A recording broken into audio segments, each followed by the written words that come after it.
હવે આપણે જે આગળ ઉપર થિયરી ભણ્યા તેનો એક ઉપયોગ જોઈએ કે સમાંગ નિયમિત ઘનતાવાળા એવા પાતળા સળિયાનું દ્રવ્યમાન કેન્દ્રનું સ્થાન શોધીએ. તો આપણે અહીંયા આગળ એક આકૃતિમાં દર્શાવ્યા મુજબ L લંબાઈનો પાતળો સળિયો કે જે x અક્ષ સાથે સંપાત થયેલો છે તેવું કલ્પી લઈએ અને તેના એક છેડે યામાક્ષ પદ્ધતિનું ઉગમ બિંદુ રહેલું છે. બરોબર છે. હવે આ સળિયાનું જો દ્રવ્યમાન કેન્દ્ર આપણે શોધવું હોય તો જેમ આગળ દર્શાવ્યું તેમ આપણે આ સળિયાને અનેક સૂક્ષ્મ ખંડોની અંદર વિભાજિત થયેલો કલ્પી અને પછી આગળ જે આપણે થિયરીમાં સમીકરણો મેળવ્યા તેને અનુરૂપ આપણે તેનું દ્રવ્યમાન કેન્દ્ર શોધી શકીએ. હવે અહીંયા આપણે x અક્ષ ઉપરની સમમિતિ લીધી છે તો સ્વાભાવિક છે કે આ સળિયાનું દ્રવ્યમાન કેન્દ્ર પણ x અક્ષ ઉપર જ આવેલું હશે, એટલે કે માત્ર તેનો x યામ જ અહીંયા હશે, y અને z યામ હશે નહીં. તો આપણે સળિયાના દ્રવ્યમાન કેન્દ્રનું સ્થાન તેનો x યામ લખી શકીએ x બરાબર 1/m સંકલન x dm. હવે અહીંયા આપણે જોઈએ કે ધારો કે આપણે ઉગમ બિંદુથી x અંતરે એક સૂક્ષ્મ લંબાઈનો એક ખંડ વિચાર્યો છે જે છે dx. તો હવે જો આ dx આપણે જે ખંડ વિચાર્યો છે કે જેની લંબાઈ આપણે સૂક્ષ્મ લીધી છે તેનું દળ ધારો કે dm છે, તેનું દળ ધારો કે dm છે. બરોબર. તો હવે dm બરાબર કેટલું થશે તે આપણે શોધવું પડશે. હવે સમગ્ર સળિયો જે છે L લંબાઈનો છે અને સમગ્ર સળિયાનું દળ m છે.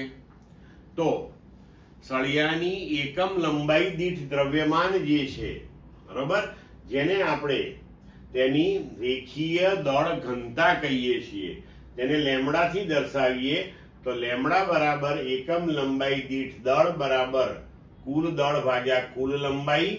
તો જો એકમ લંબાઈનું દળ લેમ્ડા હોય તો dx લંબાઈનું દળ કેટલું? બહુ સિમ્પલ. તો dm બરાબર લેમ્ડા dx. તો હવે અહીંયા આપણે dm જે છે તેના બદલે મૂકી શકીએ કે લેમ્ડા dx, પણ લેમ્ડા બરાબર પાછું m/l. તો આપણું સમીકરણ બની ગયું 1/m સંકલન x લેમ્ડા dx. તો લેમ્ડાની જગ્યાએ m/l ઇન્ટુ dx. હવે આપણે અહીંયા m કેન્સલ કરીએ તો આના બરાબર 1/l સંકલન x dx. હવે આપણે આવા સૂક્ષ્મ ખંડો જે છે એ x બરાબર 0 થી શરૂ કરી અને સળિયાના અંત્ય બિંદુ એટલે x બરાબર l સુધી લેવા પડે. એટલે કે આપણે સંકલન જે છે એ 0 થી l ની લિમિટ વચ્ચે કરીએ. તો હવે 1/l x નું સંકલન x²/2 લિમિટ મૂકી 0 થી l. તો 1/l પહેલા અપર લિમિટ મૂકીએ તો l², પછી લોઅર લિમિટ 0 એટલે જરૂર નથી. હવે l કેન્સલ કરીએ તો આપણને જવાબ મળ્યો x બરાબર l/2. એટલે કે અહીંયા તમે જોઈ શકો છો કે સળિયાના દ્રવ્યમાન કેન્દ્રનું સ્થાન સળિયાની લંબાઈના મધ્યમાં એટલે કે તેના ભૌમિતિક કેન્દ્ર ઉપર આવે છે.